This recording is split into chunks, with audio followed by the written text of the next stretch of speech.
I am just a convener on this call. I have the experts on the line with me. And so for those of you that may be listening live, or those of you that may be listening on a recorded message, you'll get some valuable information about the things that are happening in Forest Park. We do have some wonderful things happening.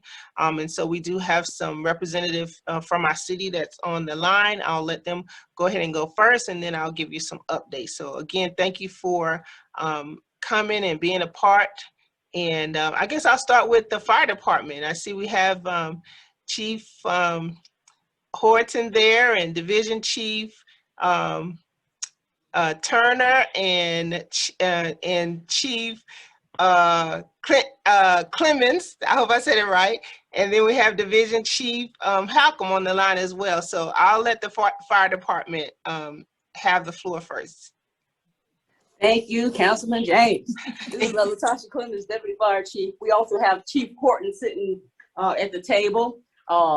We are excited to come and share some information from the fire department. Just as an update, the fire department has had an exceptional new hiring process for new firefighters. The organization or company that we use was the National Testing Network, something new to Forest Park. They bring a new insight on how we hire firefighters. And from my understanding, this is the very first time that Forest Park has had so many candidates apply at one time, 36 candidates. Yes. So, you know, I got to tell you, they went through our entire process. 22 of them did. So down to the final selections, we're at 17, which is still excellent.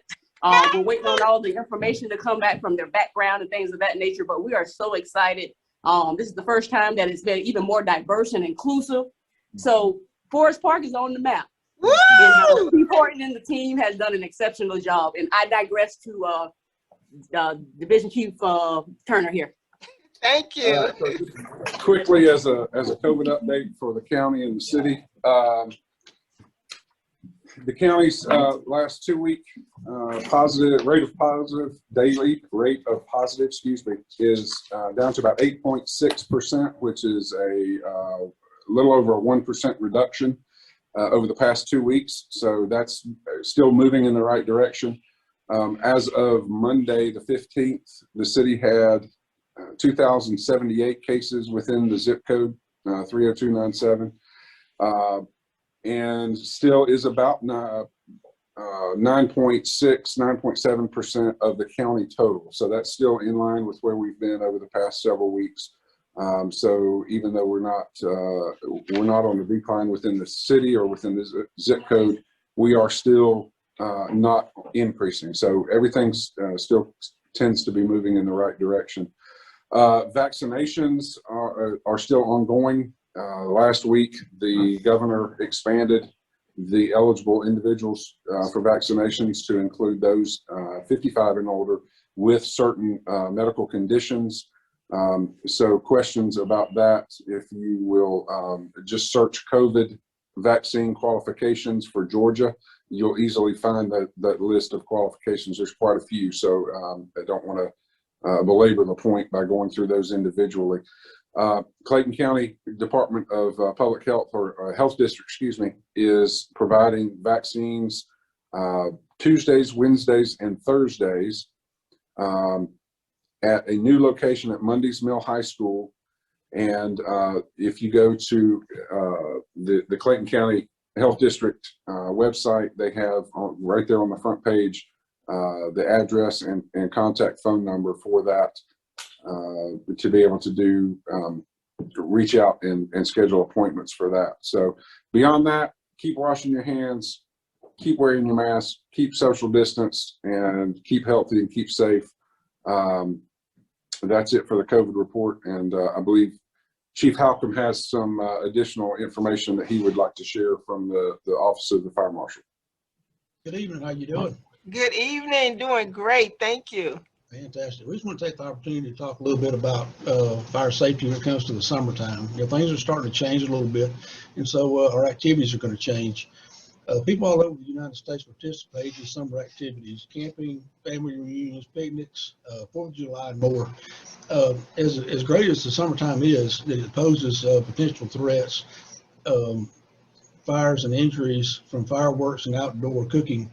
happens every day during the summer months. When you talk about fireworks safety, we recommend that you attend public fireworks displays and leave the lighting of the fireworks to the professionals. A study from the Consumer Report Safety Commission shows that over 200 people on average go to the emergency room with fireworks related injuries in the month of July only itself. Another one of the big issues we find is grilling safety. It's important when you're grilling that you wear short sleeve shirts to prevent your clothes from catching on fire.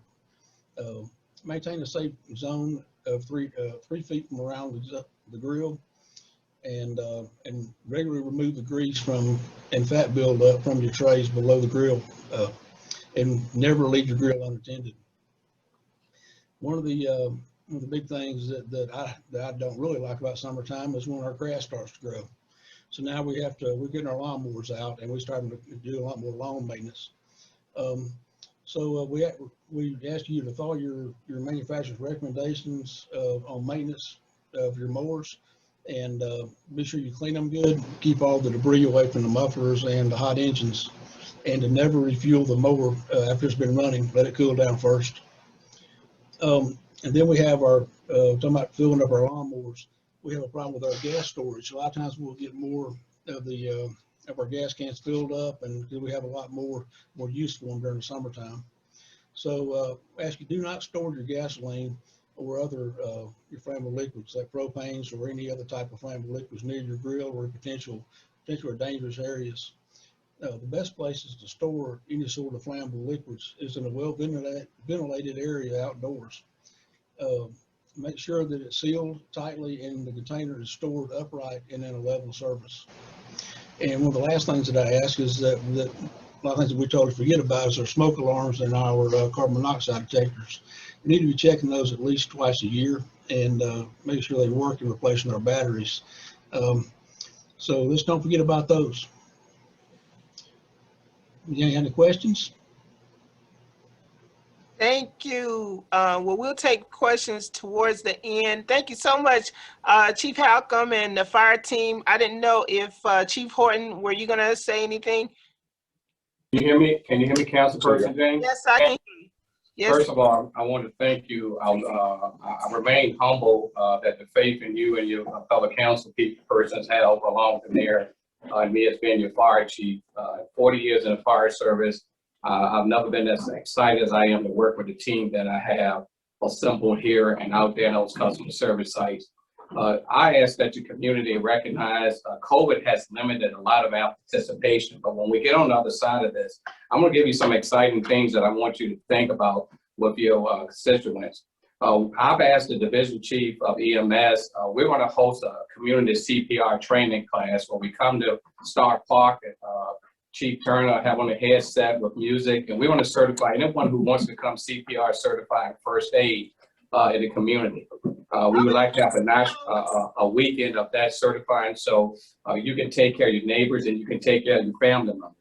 On top of that, we have outfitted all our fire apparatus with smoke detectors, as Chief Halcomb talked about. And when you come out the grocery store, if you don't have one, we're going to give you one, and we're going to come and put it up for you. But here's the exciting things I want to talk to you about. When we get on the other side of COVID, we're going to offer free home surveys. We're going to come to your home, walk around your home, and point out those life safety issues in your home, so you won't have those falls and breaks. We're going to check on the elderly to make sure they're okay. We're going to develop a mobile integrated program where we can come and ask Ms. Jones and Ms. Smith and Ms. James, have you taken your medicine? Or is there anything we can do for you? Because we don't believe that we should wait till 2 o'clock in the morning when you're at your worst case to come see you. We have time to be proactive and engage you during that time. Why? Because quite frankly, I think you deserve it. So I'm excited about the future. And if you bear with us, we have some exciting things. It's a great team, and we're moving forward. So thank you. Well, I am so excited. You all got me fired up. I am excited about everything that's happening within the police department. I learned some things tonight, Chief Halcomb. I didn't know I was supposed to grill without long sleeves on now. And then when my mower go out, I can't gas it up right then. So you teaching me some stuff. So thank you so much. I appreciate you all. And I'm excited about what's happening in our fire department. So we're gonna move on we'll move on to our Public Works Department, Director Jinks. Appreciate it, Ms. James. Just give you an update on Public Works. Our street division's been out cutting back limbs off the right of way and trying to keep the streets clean from these storms we've been having the past couple of weeks and everything. And trying to keep the curbs clean for won't stop all that flooding and everything. And the Parks division is cleaning the parks, pruning limbs, trying to get ready for springtime. The flowers will be blooming before you know it. And we got them planters that was built last year. We're putting fresh flowers on that. And building maintenance division just finished redoing the drive-through at City Hall, and I think it's scheduled to open hopefully Monday, to my knowledge. And we've already gotten orders for several more planters that will be spread out throughout the city as soon as we get them built. Some people think we just go to Walmart and buy them planters, but they're all handmade by the city. So we've already got an order for 12 more that will be going out throughout the city. And sanitation administrators, they've been keeping up with waste management. Last week, they were short a couple of drivers, and they actually had a couple of drivers, what they call timeout. DOT don't let them drive at so many hours, and they actually had to come in on the weekend to finish one route. And I was just informed just a few minutes ago that it is a couple of streets that didn't get picked up today, but they will be picked up first thing in the morning. They will be caught up. And then, of course, our fleet department, they're working hard keeping all the city fleet ready and assisting all the other departments in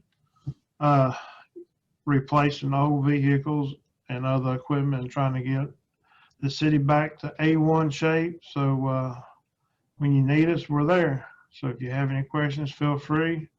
And if you have any problems, just feel free to give me a call at Public Works. Again, I'm Bobby Jinks. Thank you, Director Jinks. I appreciate that. Just excited. There's a lot of great things happening in Forest Park, and so I'm so grateful to be a part of it. And so we're going to move on now to our Parks and Recs Department. Director Maxwell, you have the floor. Hey, how's everybody doing? Doing great. Thank you, sir. Like I said, we're anticipating opening back up April the 1st.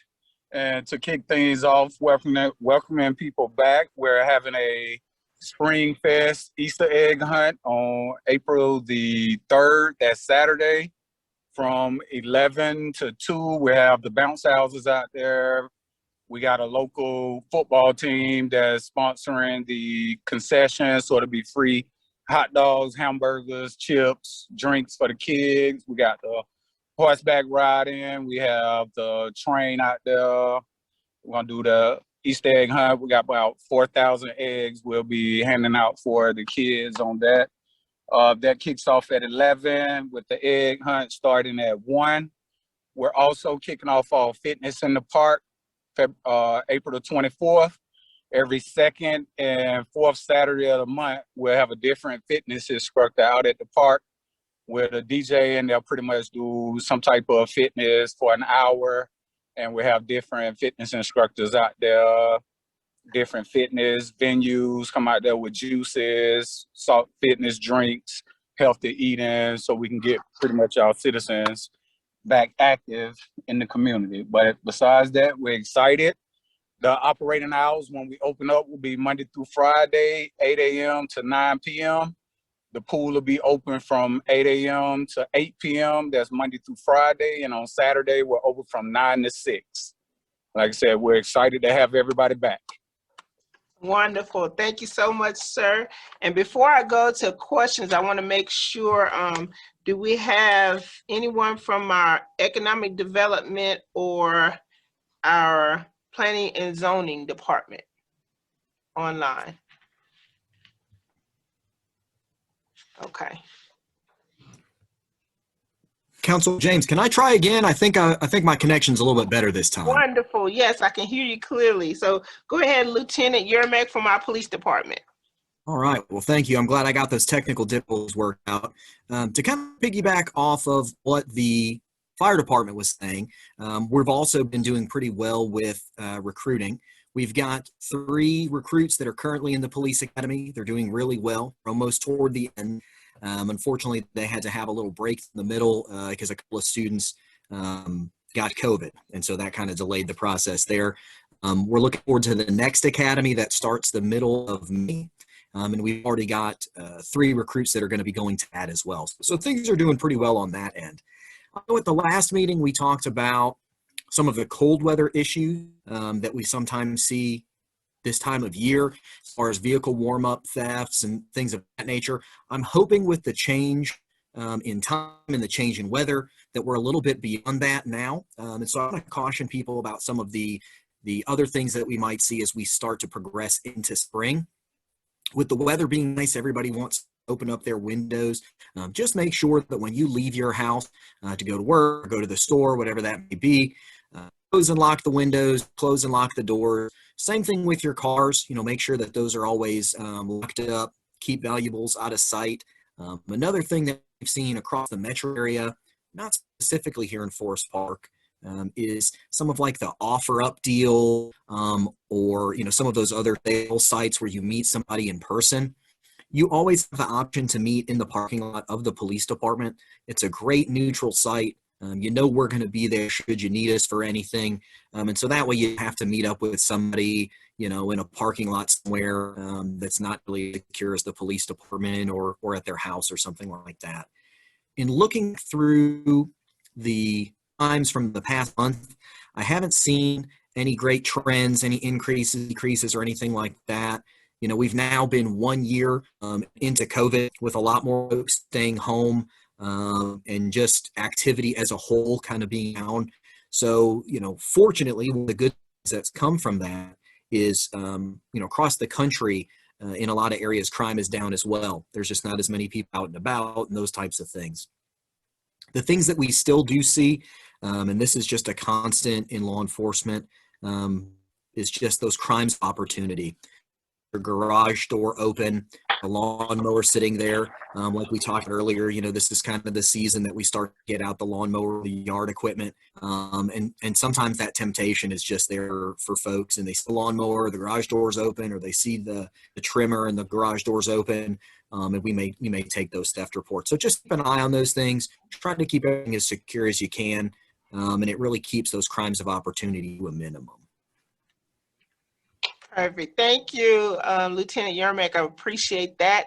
The update from the police department. And I know we have a K-9 that we're going to be retiring. We just voted on that this past week. So I definitely want to be there for that.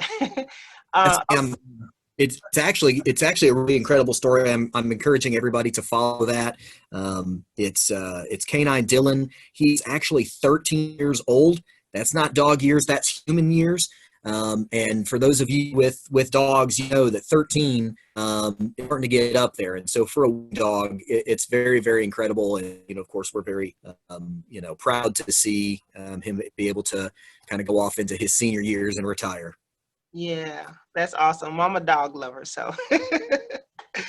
Okay, so I understand we have our finance department on the line to give us an update.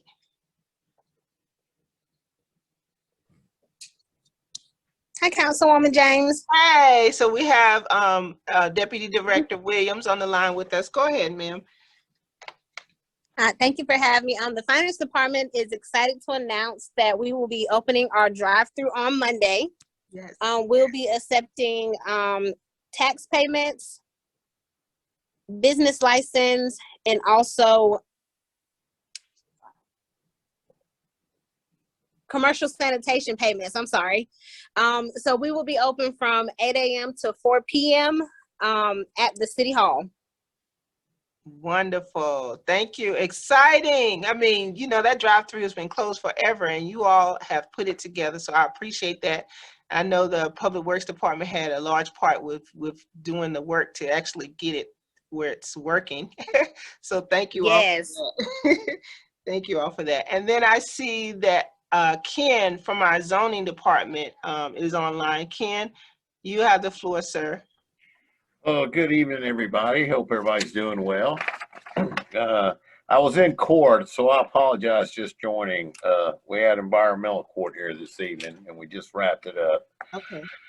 But as far as the Ward 1 for the month of February, would like to report to you, Councilwoman James, we had 31 cases in your ward in February.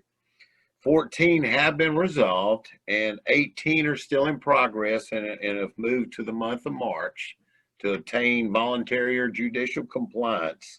Just want to let you know, we had an illegal dump behind that discount mall in your ward at 4140 Jonesboro Road, about 200 to 300 tires. Wow. Dumped behind that shopping center. Now we got the police out there to see if we could get some video, and they did see a U-Haul, but I don't think we could see enough info on the U-Haul to try to identify who might have been renting that vehicle.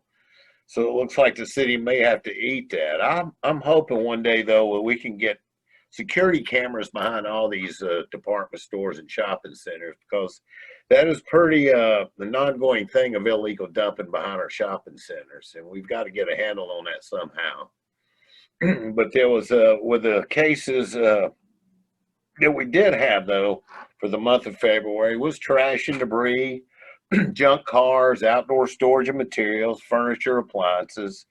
We had an illegal business violation that we're working on, parking in the front yard, just a couple cases of that. We had signs in disrepair. We have commercial signs. We're trying to get them to fix them, clean them up, make it look more aesthetically pleasing up and down our Jonesboro Road area.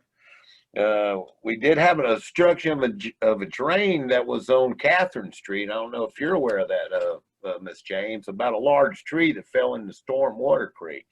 Oh. That down at the bottom of the hill of Catherine Street. I don't know if you noticed it, but we finally got Clayton County to come out there and get that tree out of the Stormwater Creek with the assistance of Mr. Jinks. Do appreciate that, Mr. Jinks. And, but other than that, we're rolling pretty good. The grass season is about to get started, so hopefully everybody's got a lawnmower and cut that grass out there. Yes, sir. Yes, sir. Thank you so much. So I believe that is all the directors we had. We did have a couple of questions we want to make sure we get to, and I think it's directed to the fire department. There was a question about, let's see, surveys, home surveys. You want to elaborate on that, Ms. Adams? I just wanted to know if they would make available themselves to come out and kind of survey the house to see if there are any kind of trouble spots or something that we need to adhere to, that may cause potential fires, come Oh, to the residents. and I do think that was one of the things that he mentioned. Chief Horton, are you still on? Yes, ma'am. Can you hear me? Yes, sir. Yeah, again, the process will be, we're going to come in and do what we call a survey, not an inspection. It's only going to be for single family homes, residential homes. And what we do, we come in and we look at your first floor and your basement. We don't do the second floor. And where you have overloaded extension cord, maybe some issues with your fireplace, the flue, maybe you have a blocked exit, maybe some with your stove. We're just going to point those things out because we can't regulate and terminate your resident. So we're going to just partner with you to pick out those issues, prevent scrapes and falls and so forth. Oh, okay. And I know Does that answer the question? Yes, it did. Thank you so much. And I know the police department does the same thing to check for any kind of areas that may be vulnerable, correct? Yes, ma'am, that's absolutely correct. We can come on out, do the same type of survey like the fire department would do, but where they're looking for, fire type related things. We can help you as far as with floodlights, with, pointing out, areas of where you like your shrubs you may want to trim back, stuff like that. But yes, absolutely, we're happy to come on out. All right, thank you so much. And does the fire department still offer the residents fire Smoke detectors? smoke detectors? And do you also look at if we have a fire extinguisher, kind of the lifeline of it? Yes, ma'am. We're going to be a one-stop shop. Those, whether it's not only offering you a smoke detector, but installing it, speaking to you about carbon monoxide, and even on top of that, if you're there, we'll even provide blood pressure. We can take the blood pressure while we're there. So we're going to all the services that your tax dollars pay for. What we're going to do, I don't believe that we should wait and tell you in your worst case situation to call me. We're going to be proactive and come to you to try to prevent those things from happening, so you don't have to call me at night. Okay? Awesome. And then what the final question that I see is the age limit for the CPR certification. Is there an age limit for that? There is no age limit. We can teach anybody to perform CPR, and we will. We'll be happy to bring everybody in the house out when we get those CPR Saturdays scheduled, and we'll let everybody join in. Awesome. Awesome. All right, everyone. I want to thank you all for joining. There is some great things happening in Forest Park. We just approved at the council meeting on Monday, we approved the agreement with Georgia Power as it relates to the lights on Main Street. So hopefully we'll start seeing some movement on Main Street. We know that Zaxby's is coming to Main Street. We know that Amazon is coming to Fort Gillum. We know that we are in the works of talking about our new police and fire and city hall headquarters on Forest Parkway. Is going to be multi-layer, multi-tier, and so that's going to be exciting. We got a Star Park master plan that we're going to be breaking ground on and getting funds and money towards that. So we have some wonderful, wonderful things happening. A lot of companies, businesses, and opportunities for employment. And the employment is, somewhere anywhere from 16 to $18 an hour. So we're excited about everything that's happening in Forest Park. And so thank you all. I want to open it up. If you have any questions while we have our subject matter experts, as I like to call them, any additional questions that we have, let me know. See, there's a new message. Let's see. And did I miss any directors that's on the call? And is there anyone from the Department of Health? I'm sorry, I may have missed you if you are. All right, well, with that said, you all, I'm not going to prolong the time. I thank you for sharing all the information. If you were not here at the beginning of the call, it is recorded, so the information will be out there in a couple of days under the city's website. Just go under Ward 1, you'll be able to find that information, but you'll hear about all the exciting things that's going on in Forest Park. So thank you for joining us. You all have a great evening.